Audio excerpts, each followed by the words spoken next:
Halo semua, kali ini kami akan membahas video tentang stratifikasi sosial yang secara garis besar terjadi pada masa pandemi COVID-19. Yuk simak video berikut ini. Indonesia adalah negara kepulauan yang menduduki peringkat keempat sebagai negara dengan penduduk terpadat di dunia. Berdasarkan data kependudukan semester 1 2020, jumlah total penduduk Indonesia per 30 Juni adalah sebanyak 268 juta jiwa.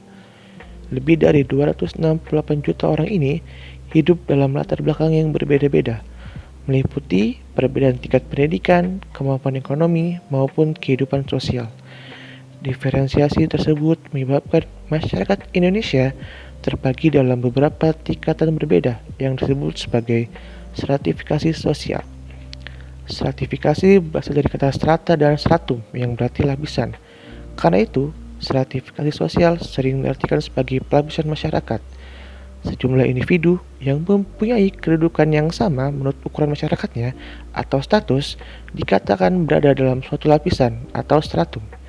Pitirin A. Sorokin menyatakan bahwa stratifikasi sosial adalah pembedaan penduduk ke dalam kelas-kelas secara bertingkat atau hierarkis. Stratifikasi sosial juga dikenal dengan istilah pelapisan sosial. Pada pelapisan ini, individu akan ditempatkan pada beragam posisi yang berbeda. Penempatan individu tersebut didasarkan pada belakang sosial, politik dan ekonomi yang dimiliki. Karena perbedaan latar belakang pada tiap-tiap individu, maka individu dalam masyarakat tidak pernah berada pada posisi yang sejajar atau horizontal, melainkan bertingkat-tingkat atau vertikal. Stratifikasi sosial dapat dipahami melalui dua teori yang berbeda. Pertama, teori fungsionalisme struktural, dan yang kedua adalah teori konflik. Dalam teori fungsionalisme struktural, stratifikasi sosial diperlukan bagi kelangsungan hidup masyarakat. Stratifikasi diperlukan sebagai pembagian sistem kerja masyarakat, sehingga semua lapisan dapat saling berkontribusi dalam mencapai kepentingan bersama. Teori kedua adalah teori konflik. Teori konflik ialah teori yang berkembang dari teori Marxis yang muncul sebagai reaksi dari teori fungsionalisme struktural. Pada teori ini, stratifikasi dianggap sebagai pemicu adanya ketidaksetaraan dalam masyarakat. Ketidaksetaraan ini berpotensi menimbulkan konflik ketika salah satu tingkatan atau lapisan masyarakat memiliki tendensi untuk menekan lapisan lainnya yang berada di posisi lebih rendah. Dalam konsepnya, stratifikasi sosial terbagi dalam 3 jenis, yakni sistem stratifikasi sosial terbuka, sistem stratifikasi sosial tertutup, dan sistem stratifikasi sosial campuran. Sistem stratifikasi sosial terbuka menggambarkan bahwa kedudukan seseorang diperoleh atas usahanya sendiri atau shift status, melalui beragam saluran serta upaya sehingga mobilitas vertikal umum terjadi.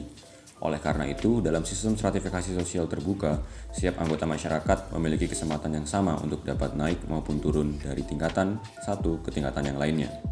Contohnya adalah seorang siswa yang belajar dengan giat agar bisa memperbaiki nilainya dan mendapat ranking serta naik kelas.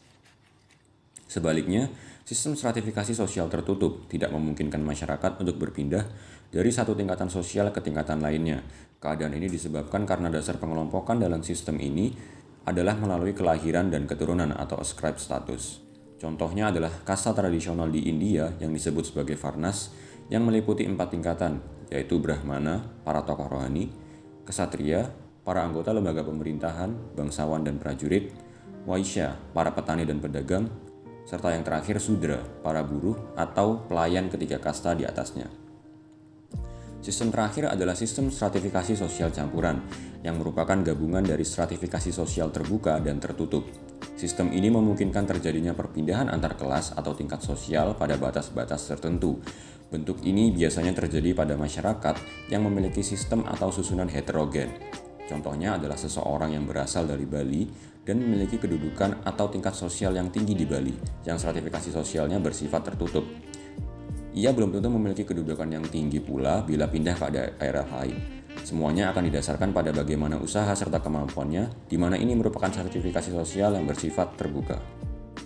Stratifikasi sosial tentunya dapat membawa dampak positif dan negatif bagi masyarakat. Dampak stratifikasi sosial ini dapat ditinjau melalui dua perspektif yang telah dijelaskan sebelumnya, yakni fungsionalisme struktural dan teori konflik. Menurut teori fungsionalisme struktural, terdapat beberapa dampak positif yang dapat timbul dari adanya stratifikasi. Pertama, stratifikasi akan mendorong kemauan dari setiap individu untuk bekerja keras dan berupaya, sehingga dapat memperoleh posisi yang lebih baik di masyarakat. Kedua, stratifikasi dapat menstimulasi pemerataan pembangunan di tiap daerah. Berbagai aspirasi masyarakat dari segala lapisan yang ditujukan pada pemerintah akan turut mendorong terlaksananya pembangunan yang merata, sehingga kesenjangan sosial dapat teratasi.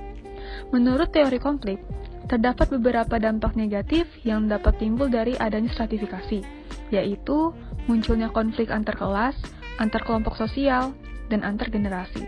Selain itu, teori konflik juga memandang stratifikasi sebagai faktor utama penyebab adanya ketimpangan dalam masyarakat. Ketimpangan merupakan ketidakseimbangan yang terjadi akibat adanya penggolongan masyarakat dalam suatu sistem sosial yang biasa kita sebut dengan stratifikasi sosial. Singkatnya, ketimpangan atau kesenjangan sosial merupakan suatu kondisi tidak adanya keseimbangan yang terjadi di lingkungan masyarakat karena adanya perbedaan status sosial. Dampak dari keberadaan stratifikasi sosial dapat kita saksikan di sekitar kita, terutama saat terjadi pandemi COVID-19. Pandemi COVID-19 mengharuskan kita untuk melakukan semua kegiatan dari rumah. Keharusan untuk work from home membuat beberapa perusahaan terpaksa mengurangi atau bahkan menghentikan kegiatannya sementara. Beberapa perusahaan besar dunia seperti Hotel Giants Hilton, Marriott, dan Uber juga turut melakukan PHK kepada sebagian karyawannya karena kondisi COVID-19 ini. Catat secara masif ini terjadi di seluruh dunia dan menyebabkan peningkatan jumlah pengangguran. Fenomena ini tentunya berkaitan erat dengan ketimpangan sebagai akibat stratifikasi sosial. Dilihat dari perspektif teori konflik, hal ini membuktikan kepercayaan teori yang mengatakan bahwa hanya kaum elit saja yang diuntungkan dari adanya sistem stratifikasi. Para kaum elit atau individu yang menempati posisi penting dalam perusahaan akan tetap memperoleh tunjangan selama masa pandemi. Di sisi lain, para buruh tidak memperoleh keadilan yang sama dari kebijakan yang dibuat oleh para petinggi perusahaan tersebut. Dari contoh ini terlihat jelas implikasi negatif dari stratifikasi sosial, yaitu munculnya konflik antar kelas dan kelompok sosial. Karena setelah PHK besar-besaran ini, banyak buruh yang berdemo untuk menuntut haknya pada pihak petinggi perusahaan. Sedangkan menurut teori fungsionalisme, baik pihak buruh ataupun petinggi perusahaan memiliki sifat ketergantungan antara satu dengan yang lain. Keduanya memiliki peran penting dalam menjamin kelancaran aktivitas pada produktivitas perusahaan. Oleh karena itu, jika dilihat dari perspektif fungsionalisme struktural, PHK sebenarnya merugikan perusahaan karena menyebabkan tingkat produktivitas menurun. Kasus ini dapat tergolong dalam sistem stratifikasi sosial terbuka karena terdapat perbedaan kelas sosial antara buruh dan petinggi perusahaan. Namun, mobilitas sosial dapat tetap dilakukan oleh kedua belah pihak. Baik buruh maupun petinggi perusahaan mungkin saja akan bertukar posisi atas usaha yang masing-masing lakukan.